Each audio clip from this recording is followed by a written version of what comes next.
जय श्री कृष्णा दोस्तों। भगवान श्री कृष्ण ने धर्म और अधर्म के बारे में क्या बताया है, आज मैं आपको बताती हूँ। आज संसार के अंदर जो भी दुख अशांति फैली हुई है वो अधर्म के कारण फैली हुई है। अधर्म तो मनुष्य ही करता है, क्योंकि मनुष्य को यह पता ही नहीं, मालूम ही नहीं है कि वास्तव में वह है कौन।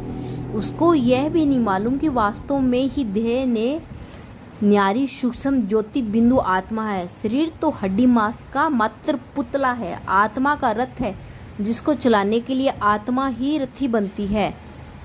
जब किसी को क्षमा नहीं कर सकते, जब तुम किसी पर दया नहीं कर सकते, समय पर किसी के प्रति अपनी करुणा प्रकट नहीं कर सकते, जब तुम किसी के प्रति अशुभ भावनाओं को त्याग कर शुभ भावनाओं शुभ कामनाएं नहीं रख सकते, तो इन सब के अभाव में वास्तव में तुम सुबह से शाम तक कार्य व्यवहार में आते ही उनके साथ अधर्म के ही कार्य करते हो।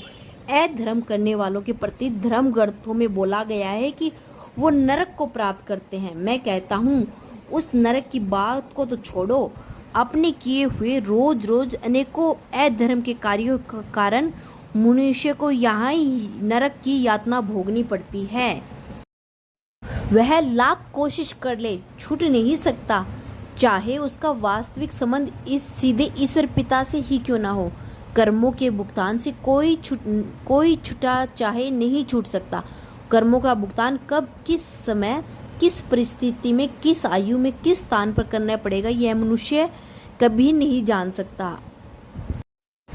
जब हम किसी पर गुस्सा करते हैं, क्रोध करते हैं, तो सबसे पहले नुकसान किसका होता है? सामने वाले का तो ब्लड प्रेशर बढ़े या ना बढ़े, सबसे पहले तो अपना ही ब्लड प्रेशर बढ़ता है, अपने ही चेहरा लाल होता है, अपने ही शरीर में कंपन पैदा होता है। क्रोध करते समय गला और मुख किसका सूखता है? अपना ही ना। तो एक गुस्सा अथवा क्रोध करने से अपना ही सबसे अधिक नुकसान होता है, लेकिन जब हम शांत हो जाते हैं तो सब कुछ ठीक हो जाता है, क्योंकि आत्मा का स्वधर्म शांत स्वरूप है। श्री कृष्ण ने कहा है कि कोई किसी का शत्रु अथवा मित्र नहीं है, अपितु आत्मा ही स्वयं अपना शत्रु और मित्र है। अपितु आत्मा ही स्वयं अपना शत्रु और मित्र है। जब हम आत्मा के सर्वधर्म में स्थित होकर कार्य व्यवहार में आएंगे, तब हमसे जो भी होगा वह धर्म का होगा। जहाँ धर्म का कार्य होगा वहाँ आत्मा उस समय स्वयं का ही स्वयं मित्र है। अगर आत्मा के स्वधर्म में स्थित न होकर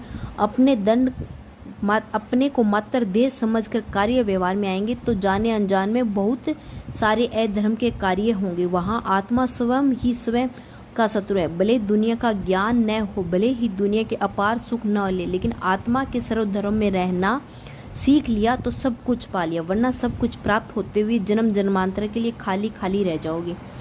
अगर ये वीडियोज़ पसंद आई हो तो लाइक एंड सब्सक्राइब और कमेंट्स जरूर करें दोस्तों। जय श्री श्याम कृष्णा।